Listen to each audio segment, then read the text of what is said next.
నిన్ను ఎట్లా నమ్మాలి అసలు? ఒక్కటన్నా నిజం మాట్లాడతావని నేను నమ్ముతాడా నిన్ను? 2016 తర్వాతనే బ్యారేజ్ పూర్తి స్థాయిలో బీఆర్ఎస్ ప్రభుత్వం వినియోగంలోకి తీసుకురావడం జరిగింది. ఇవాళ నిజంగా ఇష్యూ ఏంటంటే ఎల్లంపల్లి ఎంత ఇంపార్టెంట్ అంటే it's not just irrigation water. Yellampalli మీద ఎన్టీపీసీ ఆధారపడ్డది, ఎల్లంపల్లి మీద సింగరేణి థర్మల్ పవర్ స్టేషన్ ఆధారపడ్డది, ఎల్లంపల్లి మీద హైదరాబాద్ మంచినీళ్ళు ఆధారపడ్డాయి, ఎల్లంపల్లి మీద రామగుండం మున్సిపాలిటీతో పాటు ఆ పరిసర ప్రాంతాలు మంచిర్యాల, అటు మంచిర్యాల జిల్లా, ఇటు రామగుండం పెద్దపల్లి జిల్లా డ్రింకింగ్ వాటర్ దాని మీద ఆధారపడ్డది. అండ్ అట్లా ఎల్లంపల్లి మీద అనేక జిల్లాలకు కూడా నీళ్లు వెళ్తాయి. ఇవాళ ఎల్లంపల్లిలో ఉన్న వాటరు హార్డ్లీ 7-8 టీఎంసీ ఉంది. డెడ్ స్టోరేజ్ 3 పోతే 4-5 ఉంటాయి. ఈ 4-5 టీఎంసీలతో ఏం చేస్తావు? రేపు కరువు వస్తే, ఎలినినో వచ్చింది, రేపు కరువు వస్తుంది అని అంటున్నారు. ఎన్టీపీసీ విద్యుత్ ఉత్పత్తి చేయడానికి 1 సంవత్సరానికి 5 టీఎంసీలు కావాలి. సింగరేణి థర్మల్ పవర్ ప్లాంట్లో విద్యుత్ ఉత్పత్తి ఆగొద్దు అంటే సంవత్సరానికి 5 టీఎంసీలు కావాలి.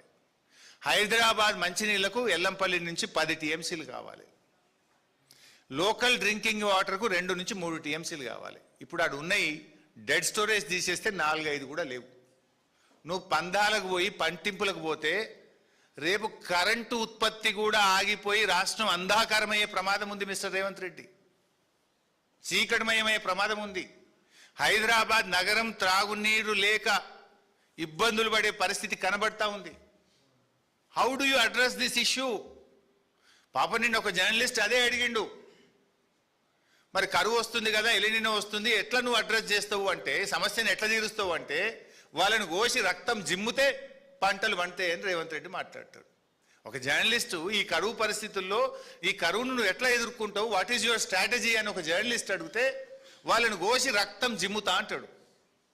ఇదా ఒక ముఖ్యమంత్రి మాట్లాడేది? సమస్యను అర్థం చేసుకుంటలేవు నువ్వు. రేపు ఎన్టీపీసీకి 5 టీఎంసీలు కావాలి, సింగరేణి పవర్ ప్లాంట్కి 5 టీఎంసీలు కావాలి, హైదరాబాద్ మంచినీళ్ళకు 10 టీఎంసీలు కావాలి, రామగుండం మంచిర్యాల ఆయా జిల్లాలకు త్రాగునీటికి 3 టీఎంసీలు కావాలి. అక్కడ ఉన్నాయా 4-5 లేవు.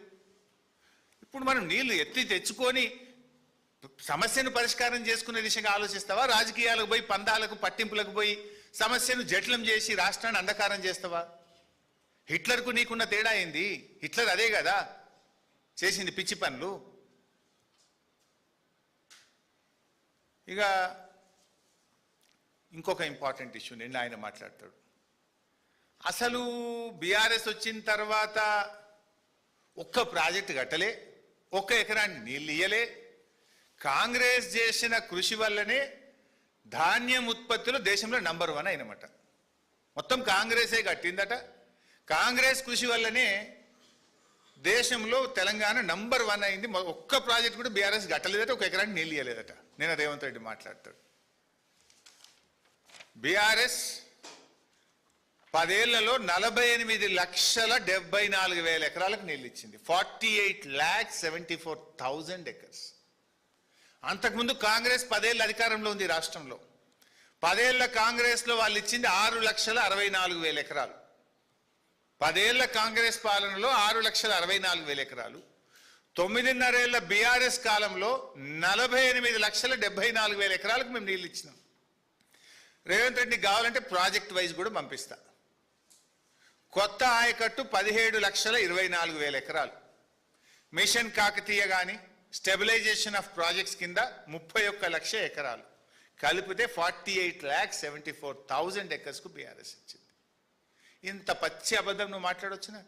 అరే నీ జిల్లా, నీ మహబూబ్ నగర్ జిల్లాలోనే 10 లక్షల ఎకరాలకు నీళ్లు బారిచ్చినాం. కల్వకుర్తి, నెట్టంపాడు, భీమా, కోయిల్ సాగర్ 4 ప్రాజెక్టులు తెలుగుదేశం కాంగ్రెస్ 30 ఏండ్లు మీరు ఆ ప్రాజెక్టులు కడితే 30 ఏండ్లలో మీరు ఇచ్చింది 46,000 ఎకరాలు.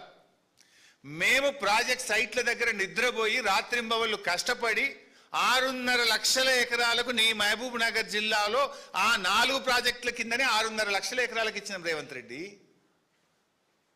అడుగుపోయి కల్వకుర్తికి నీళ్ళు ఎవరు తెచ్చిండ్రో, ఎవరు బారిచ్చిండ్రు అడుగు. మా లక్ష్మారెడ్డి అని ఉన్నాడు ఇక్కడ.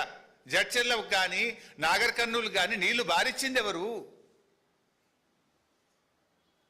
ఒక్క ఎకరానికి నీళ్ళు ఇయ్యలేదు, మొత్తం కాంగ్రెస్ హయాంలో చేసిన ప్రాజెక్టులతోనే ఇంత పంట పండింది అని నిన్న రేవంత్ రెడ్డి గారు మాట్లాడుతూ ఉన్నారు. నేను స్ట్రైట్ క్వశ్చన్ మీ ద్వారా ఈ ప్రభుత్వాన్ని రేవంత్ రెడ్డి గారిని అడుగుతా ఉన్నా.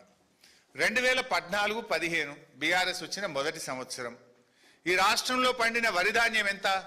68 లక్షల మెట్రిక్ టన్నులు. మొదటి సంవత్సరం 68 లక్షల మెట్రిక్ టన్నులు పండింది.